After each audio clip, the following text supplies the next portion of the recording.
स्वागत है आप सभी लोगों का मेरे चैनल में। 10th क्लास के तीसरा चैप्टर है सवैया और कवित्त। तो उसको जो है किसने रचा है? रसखान जी ने। तो आइए हम लोग जो है रसखान जी का जीवन परिचय करते हैं और अच्छे से डिटेल से समझेंगे पूरा जीवन परिचय, साहित्यिक परिचय, कृतियाँ, साहित्य में स्थान, ठीक है, और भाषा शैली, सभी कुछ कंप्लीट बिल्कुल वीडियो में। तो आइए शुरू करते हैं हम लोग। वीडियो स्किप मत कीजिए, आपको बहुत सारी जानकारी इस वीडियो में मिलेगी। क्या है कि हिंदी जो साहित्य में ब्रजभाषा प्रेमी जो कृष्ण भक्त थे, वो तो धर्म से मुसलमान ही थे, लेकिन फिर भी उनका जो लगाव था वो श्री कृष्ण के प्रति बहुत अधिक था और उन्होंने कृष्ण भक्ति से संबंधित बहुत सारी रचनाएं की हैं। तो आइए देखिए कैसे आप लिखेंगे, इसको समझ लेते हैं। हिंदी साहित्य और ब्रजभाषा प्रेमी कृष्ण भक्त जो मुसलमान कवियों में रसखान अग्रणीय थे, यानी आगे थे। तो विद्वानों द्वारा इनका मूल नाम सैयद इब्राहिम माना जाता है। क्या माना जाता है? जो रसखान जी थे उनका असली नाम यानी मूल नाम सैयद इब्राहिम माना जाता है। इनका जन्म 1533 ईस्वी में दिल्ली में हुआ, ये भी माना जाता है, तथा इसके साथ साथ यह माना जाता है कि इनका जन्म दिल्ली में 1533 ईस्वी में ही हुआ है। और इनका जीवन जो है, जो पूरा जीवन व्रत की बात करें यानी पूरा जीवन काल, तो अभी भी अंधकार में है। अर्थात जो है विद्वान ये बात क्लियर नहीं कर पा रहे हैं, क्योंकि वही बात है कि ठोस सुनी सुनाई बातों पे ही आधारित हैं सारे आंकड़े, और एक आधे लेकिन पक्की कोई जानकारी, मूल प्रमाण नहीं मिलता। क्योंकि बीच में कहाँ बोल रहे थे, अर्थात विद्वानों के बीच इनके जन्म के संबंध में अभी भी मतभेद हैं। इनके द्वारा जो रचित ग्रंथ हैं प्रेम वाटिका से प्राप्त संकेत के आधार पर इनका संबंध जो है दिल्ली राजवंश से माना जाता है, ठीक है। और रसखान रात दिन श्री कृष्ण भक्ति में तत्लीन रहते थे। इन्होंने जो गोवर्धन धाम अर्थात गोकुल में जाकर अपना जो जीवन श्री कृष्ण के भजन कीर्तन में लगा दिया। और ऐसा कहा जाता है कि इनकी जो कृष्ण भक्ति से प्रभावित होकर गोस्वामी विट्ठलनाथ जी थे, तो इन्हें अपना शिष्य बना लिया उन्होंने। और इन्होंने क्या किया, गोस्वामी विट्ठलनाथ जी से वल्लभ संप्रदाय के जो अंतर्गत पुष्टि मार्ग दीक्षा ली थी, ठीक है। कौन सी? याद रखिएगा, ये इन्फॉर्मेशन आपके लिए इम्पॉर्टेंट है कि इन्होंने कौन सी, गोस्वामी जो विट्ठलनाथ जी थे उनसे वल्लभ संप्रदाय के अंतर्गत एक पुष्टि मार्ग दीक्षा ली थी, ठीक है। और वैष्णव धर्म में जो दीक्षा लेने पर इनका जो लौकिक, ठीक है, जो प्रेम था वो अलौकिक प्रेम में बदल गया। और रसखान जी थे वो धीरे धीरे धीरे धीरे वो श्री कृष्ण के भक्त बन गए, बिल्कुल पक्के भक्त बन गए। और ऐसी मान्यता है कि जो प्रेम वाटिका 1614 ईस्वी में इन्होंने जो अपनी अंतिम काव्य कृति लिखी थी, तो संभवतः इस रचना के जो कुछ वर्ष बाद ही 1618 ईस्वी में जो है इनकी मृत्यु हो गई, ये बात भी मानी जाती है। तो इनकी अंतिम जो रचना थी वो थी प्रेम वाटिका, जो 1614 में की थी, और उसके बाद ही इनकी मृत्यु 1618 ईस्वी में जो है मानी जाती है। तो आइए इसको संक्षिप्त में भी थोड़ा शॉर्टकट में सारा अगर एक झलक में देखें, याद करें तो कैसे करेंगे कि जो नाम था रसखान, मूल नाम क्या है? सैयद इब्राहिम। और इनका जो जन्म है वो 1533 ईस्वी में है और स्थान दिल्ली में। मृत्यु 1618 ईस्वी में, मृत्यु का स्थान भी ब्रज ही है। और भक्ति इन्होंने किसकी की है? कृष्ण भक्ति जो है की है। और गुरु इनके कौन थे? विट्ठल दास जी थे। और उपलब्धियां इनको रसखान की जो है संज्ञा की उपाधि दी गई है। पहले वैसे तो असली नाम इनका सैयद इब्राहिम था, लेकिन रसखान का जो है इनको उपाधि मिली है। और इसके बाद कृतियों की बात करें तो सुजान रसखान और प्रेम वाटिका इनकी जो है मुख्य कृतियों में से हैं। भाषा इनकी सारी ब्रज ही है। और साहित्यिक में अगर योगदान की बात करें तो इन्होंने जो है कृष्ण भक्ति से संबंधित बहुत ही सुंदर और मार्मिक चित्रण किए हैं, ठीक है, जिसके कारण इनका साहित्य में एक अद्वितीय स्थान है।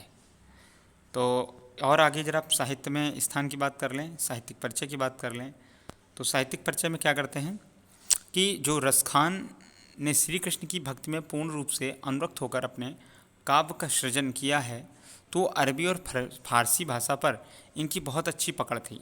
तो काव्य और पिंगल शास्त्र का भी इन्होंने जो है गहन अध्ययन किया। किसका? पिंगल शास्त्र। इसके बाद है आपका कि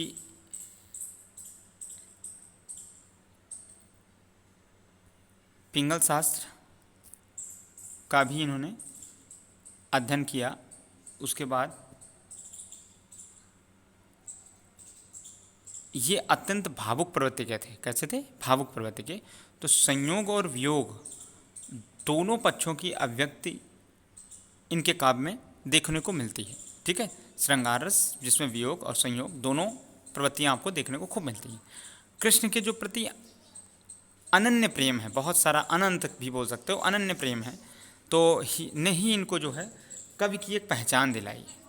और इन्होंने पूर्ण रूपेण जो है समर्पित होकर कृष्ण के जो है बाल रूप का बहुत ही मनोहर वर्णन किया है।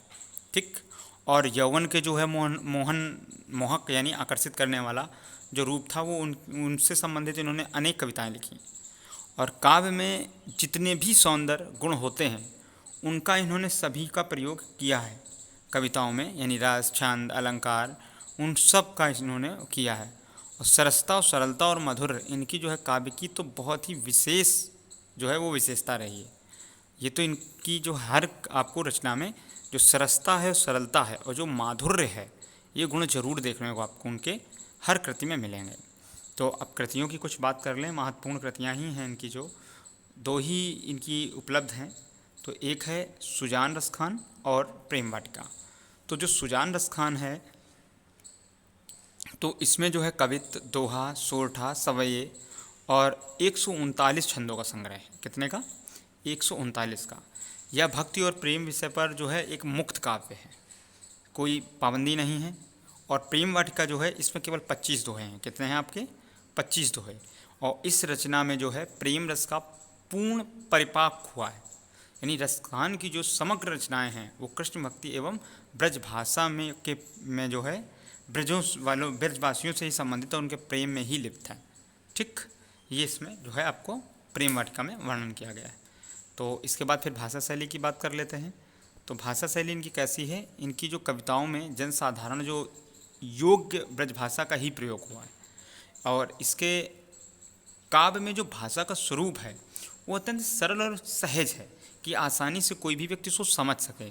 और अनेक स्थानों पर जो है जहाँ मुहावरों की आवश्यकता है और प्रचलित मुहावरे चलते थे तो उन मुहावरों का भी प्रयोग इनकी रचनाओं में अच्छा सा मिलता है। दोहा, कवित्त और सवैया तीनों छंदों पर इनका पूर्ण अधिकार था और ये खूब इन्होंने इनका प्रयोग किया है।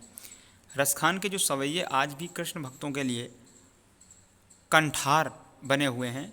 अलंकारों के प्रयोग से, कंठार का मतलब कि कंठार गले का हार जो शोभायमान हो रही हैं, तो आज भी इनके जो सवैये हैं वो आज भी लोग खूब अच्छे से याद रखते हैं। उसके बाद अलंकारों के प्रयोग से जो भाषा का सौंदर्य और भी बढ़ गया है। और रसखान ने अपने काव्यों में सरल और परिमार्जित शैली का प्रयोग किया है। किसका? सरल और परिमार्जित। ठीक, अब परिमार्जित का मतलब क्या हुआ? आप लोग परिमार्जित का मतलब नहीं समझ पाओगे। तो परिमार्जित का मतलब हो गया, वैसे अपमार्जक शब्द आपने शायद सुना होगा, तो उसका मतलब होता है साफ करने वाले। तो परिमार्जित आप निर्मल बोल सकते हैं। क्या होते हैं? यानी हाँ, निर्मल, बिल्कुल अच्छी शैली जिसमें अशुद्धियाँ कम से कम हों, सरल हो, आसान हो और जो सब लोग समझ सकें। ठीक है, इसके बाद साहित्य में स्थान देख लेते हैं हम लोग, क्या है इनका।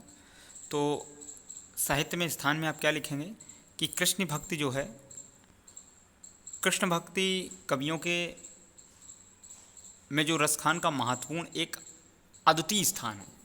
वे अपने प्रेम की तन्मयता, भाव विभलता और जो आसक्ति के जो उल्लास के लिए जितने प्रसिद्ध हैं, उतने ही वो अपनी भाषा की मार्मिकता, शब्दों के चयन और व्यंजक जो शैली है व्यंग टाइप की, उसके लिए प्रसिद्ध हैं। उनका स्थान जो है श्री कृष्ण के भक्त कवियों में अत्यंत महत्वपूर्ण है।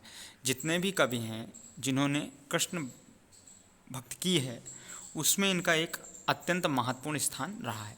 इनकी भक्ति जो है हृदय की मुक्त साधना है और इनका श्रृंगार वर्णन जो है वो भावुक हृदय की उन्मुक्त अभिव्यक्ति है।